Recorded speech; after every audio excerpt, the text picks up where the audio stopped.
The Burmese Major. How you doing there, my brother? Good morning to you. Good morning to you, Ledge. I'm doing well. That's good. It's kind of funny. We had Sean Raz on Tuesday, and we gave Mick and Lurchin the fast track to the information about the 7/7 London bombing, and the astronomical odds of what took place. And these two had their heads spinning, and it's kind of funny because Raz brought up the Obama deception. He was talking about his history and how he fell down the rabbit hole, and he used to listen to AJ back in the day. And I was like, I haven't seen that in a long, long time. And I went back and rewatched it that night, and I said, man, if you want to see what a politician will promise versus what he actually delivered, it's a great one. And then it got me itching to go back, and then I watched Fabled Enemies again, man. You're real good at what you do. You're a very good storyteller, and you have enough of that tech behind you to know how to edit and tell stories. So I know you quickly hit those titles when you say goodbye to us, but I want to remind people that if you want to know some of Jason's roots, you can go back, 10, 15 years, all the way back to Loose Change and other things like that.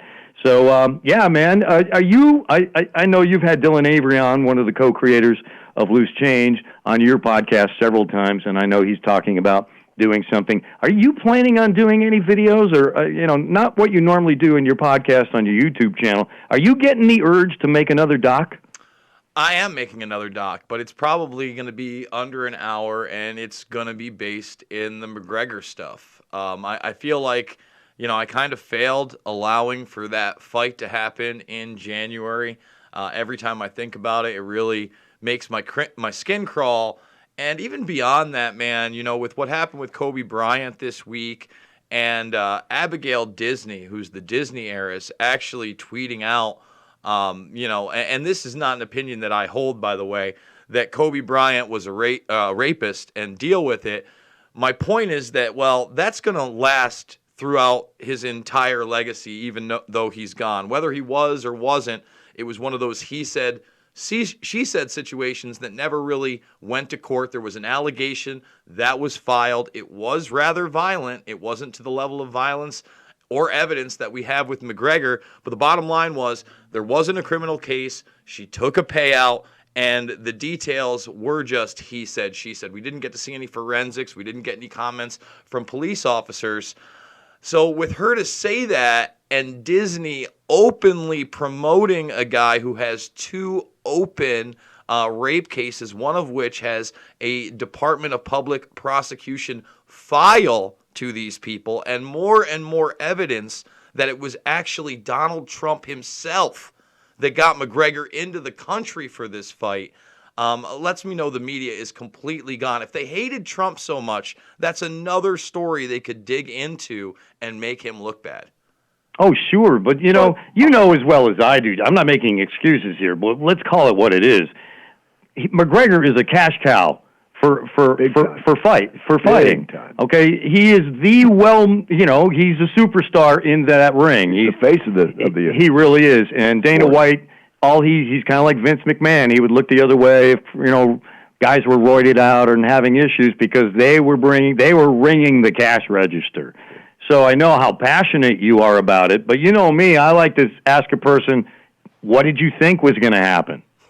Did you, okay? In other words, are they just going to suddenly come out and go, hey, by the way, this McGregor guy's people, our witnesses, saw him rape a woman, and it's not going to be on the front page because that man brings hundreds of millions of dollars into that specific sport. So I feel you, but I'm not shocked. I guess that's what I'm saying. I guess I'm not shocked either.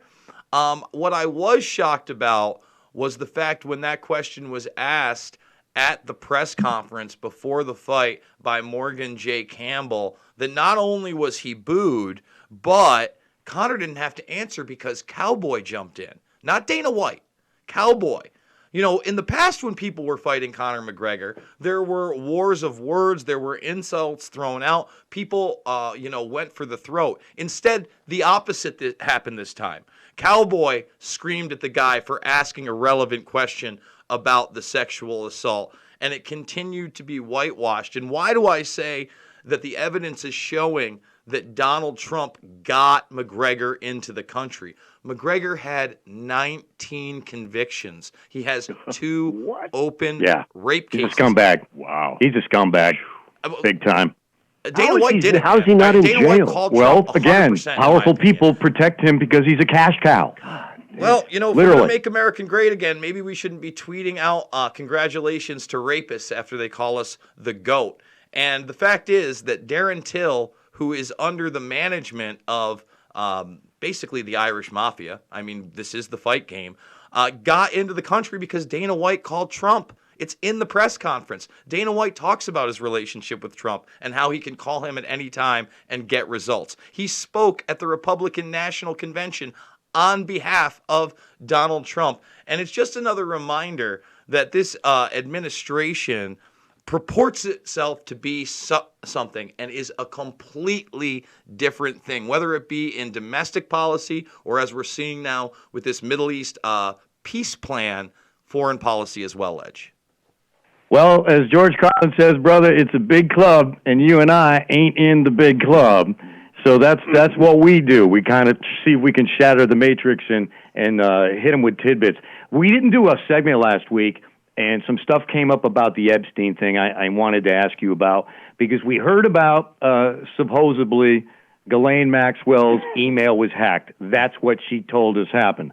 Essentially, the release of the documents in August, there was a lot of redaction, but they forgot to redact her email address, quote unquote, and she says it was hacked. And in other words, this would be like direct communication back and forth with various people about Epstein Island or whatever. But then I watched your podcast, and you are unsure about the hack. Tell me why. Yeah, because it's just by her lawyers. So essentially what the lawyers are now claiming is this is a letter to the judge in regards to the 10,000 plus pages that we've been waiting on now since September of last year. At the very last minute, there was this injunction put in, and we had to decide whether each individual document was a quote-unquote judicial document or not to be released. And while they were doing this query and listing a ton of other reasons that these documents should not be released, they claimed that in that initial 2,000-page dump, they failed to redact a personal email address of Ghislaine Maxwell that was hooked up to her personal computer and server. Providing zero evidence to the judge, they make the claim that that was hacked. Why should we trust this woman?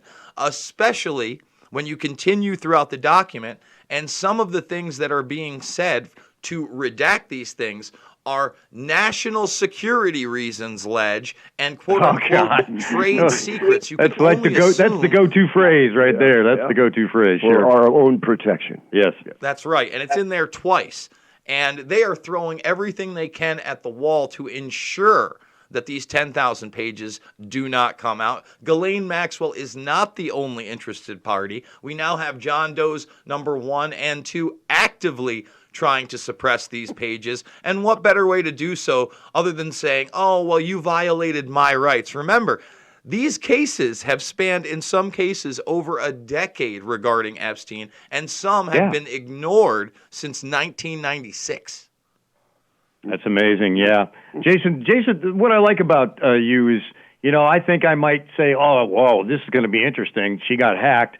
And then all I keep thinking to myself is I love it when powerful people are squirming because they're not used to it. Hey, here's an example. In the state of Rhode Island, some politician is pushing forward a bill where all the politicians can tint their windows to 70% dark. Right, which is illegal. So their constituents can't see them and get...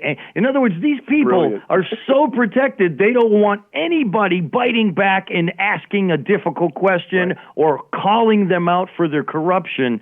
And at the level of something like the Epstein deal, with the big, powerful names that are mentioned, you can bet that they're like running around going, this is like a leaky dam. Every time we plug one, another one comes up.